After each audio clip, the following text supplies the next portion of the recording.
Assalamualaikum warahmatullahi wabarakatuh. Perkenalkan, nama saya Karisma Suryani Vitasari dengan NIM 20041011005 dan teman saya. Perkenalkan, nama saya Tarisa Sandia Ayu Marasita, NIM 20041011006. Kami di sini akan mempresentasikan tugas mata kuliah Biologi Sel dengan dosen pengampu Ibu DRA Arum Suprabarini MSI dengan judul Peranan Biologi Sel dalam Kefarmasian. Berikut merupakan paparan materinya. Bab pertama yaitu pendahuluan. Latar belakang. Sel adalah unit terkecil, fungsional, struktural, hereditas, dan produksi. Kehidupan sel terdiri dari 3 komponen, yaitu membran, sitoplasma, dan inti sel. Membran atau plasmalema yang menyelubungi sel memiliki fungsi mengatur keluar masuknya sel, menyampaikan atau menerima rangsang, dan strukturnya terdiri dari lipoprotein yang diantara molekulnya terdapat pori. Sel terbagi menjadi 2 tipe, yaitu prokariot dan eukariot. Perbedaan karakteristik keduanya adalah keberadaan membran sel eukariot yang menyelubungi nukleus maupun organel lainnya, seperti mitokondria, retikulum endoplasma, badan Golgi, dan lisosom. Sedangkan pada sel prokariot tidak. Teori sel merupakan materi paling penting yang harus dipahami dalam mempelajari biologi. Pada tahun 1838, ahli botani Jerman, Matthias Jakob Schleiden, menyatakan bahwa semua tumbuhan terdiri atas sel dan semua fungsi tubuh tumbuhan pada dasarnya adalah aktivitas sel. Beliau juga menyatakan peran penting nukleus yang ditemukan oleh Robert Brown pada tahun 1831 dalam aktivitas sel dan reproduksi sel, walaupun ia mengira bahwa sel terbentuk dari nukleus. Pada tahun 1839, Theodor Schwann yang telah berdiskusi dengan Schleiden menyadari bahwa ia pernah mengamati nukleus sel hewan sebagaimana Schleiden mengamatinya pada tumbuhan. Ia menyatakan bahwa semua bagian tubuh hewan juga tersusun atas sel. Menurutnya, semua jaringan pada makhluk hidup atau organisme tersusun dari sel. Kemudian, teori sel diperkenalkan lebih rinci oleh Rudolf Virchow, seorang ilmuwan Jerman. Pada mulanya, ia sependapat dengan Schleiden mengenai pembentukan sel. Pengamatan mikroskopis atas berbagai proses patologis membuatnya menyimpulkan hal yang sama dengan yang telah disimpulkan oleh Robert Remak. Robert Remak sebelumnya telah mengamati sel darah merah dan embrio. Kesimpulannya yaitu bahwa sel berasal dari sel lain melalui pembelahan. Pada tahun 1855, Virchow menerbitkan makalah yang terkenal, yaitu Omnis Cellula e Cellula, yang artinya semua sel berasal dari sel.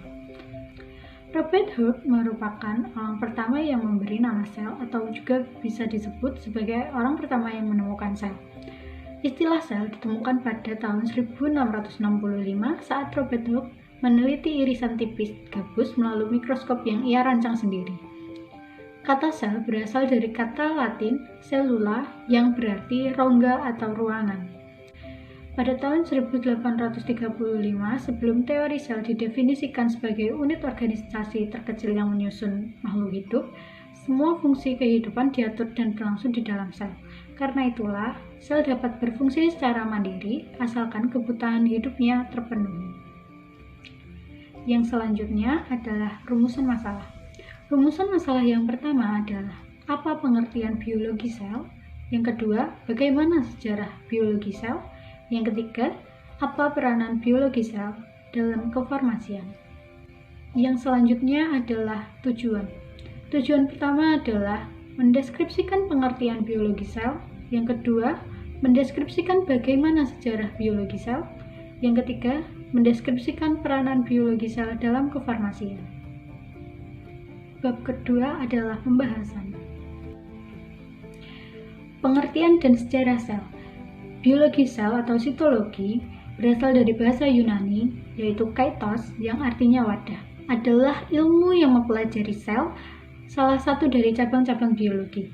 Hal-hal yang dipelajari dalam biologi sel mencakup sifat-sifat fisiologis sel seperti struktural dan organel yang terdapat di dalam sel, lingkungan dan interaksi sel, daur hidup sel, pembelahan sel dan fungsi sel atau fisiologi, hingga kematian sel. Hal-hal tersebut dipelajari baik pada skala mikroskopik maupun skala molekuler. Dan sel biologi meneliti baik organisme bersel tunggal seperti bakteri maupun sel-sel terspesialisasi di dalam organisme multisel seperti manusia. Pengetahuan akan komposisi dan cara kerja sel merupakan hal mendasar bagi semua bidang ilmu biologi. Pengetahuan akan persamaan dan perbedaan di antara berbagai jenis sel merupakan hal penting khususnya bidang biologi sel dan biologi molekuler. Persamaan dan perbedaan mendasar tersebut menimbulkan tema pemersatu yang memungkinkan prinsip-prinsip yang dipelajari dari suatu sel diekstrapolasikan dan digeneralisasikan pada jenis sel lainnya. Penelitian biologi sel berkaitan erat dengan genetika, biokimia, biologi molekuler, dan biologi perkembangan. Baik, saya di sini akan melanjutkan presentasi dari teman saya mengenai peranan biologi sel. Di dunia farmasi memiliki keterkaitan yang erat dengan ilmu biologi, terlebih lagi tentang sel. Dikarenakan pada bidang farmasi terjadi perkembangan yang pesat terkait kebutuhan obat-obatan. Melalui perkembangan biologi inilah dicoba untuk melakukan pemanfaatan dalam bentuk rekayasa genetik dan perkembangan sistem biologi sehingga menemukan inovasi-inovasi yang baru. Perlu diketahui bahwa perkembangan dunia farmasi yang sangat pesat justru mendorong pemahaman terhadap komposisi hingga cara membentuk sel menjadi zat yang bermanfaat bagi tubuh manusia. Peranan biologi sel jika dikaitkan dengan dunia kefarmasian, sel memiliki peranan penting, yaitu 1. Pembentukan vitamin sintesis, di mana pembentukan vitamin tersebut memiliki fungsi baik bagi proses biologi di tubuh manusia seperti dalam proses pencernaan sampai pada pembentukan daya tahan tubuh manusia, sehingga tidak mudah terserang penyakit. 2. Pembentukan vaksin, di mana pembuatan vaksin biasanya melalui proses pengembangan yaitu yang disebut dengan rekayasa genetik, di mana memiliki fungsi untuk memperoleh hal-hal baru. Pembuatan antibiotik untuk bakteri dan jamur. Antibiotik sendiri merupakan zat yang baik bagi tubuh manusia yang biasanya digunakan untuk penyembuhan penyakit. 4. Dapat menjadi pusat penelitian untuk berbagai penyakit sehingga dapat diperoleh metode pengobatannya. Yang kelima, membantu mengenai struktur tubuh sampai pada sel-sel ilmu fisiologi, histologi, dan anatomi. Yang keenam, membantu dunia farmasi dalam menemukan spesies yang dijadikan sebagai antibiotik serta mampu membantu dalam mengetahui reaksi pada bahan kimia yang ada di dalam tubuh. Selain itu, sel juga memiliki fungsi sebagai pengembangan untuk suplemen makanan seperti mineral, asam amino, vitamin, dan masih banyak lainnya. Malnutrisi yang kerap menyerang daya tahan tubuh manusia juga membutuhkan penanganan yang tepat dengan menggunakan obat-obatan yang baik guna meningkatkan kembali imunitas tubuh manusia. Di zaman sekarang, jika diamati lebih teliti, kecenderungan seseorang dalam mengkonsumsi obat telah membuka peluang di bidang farmasi.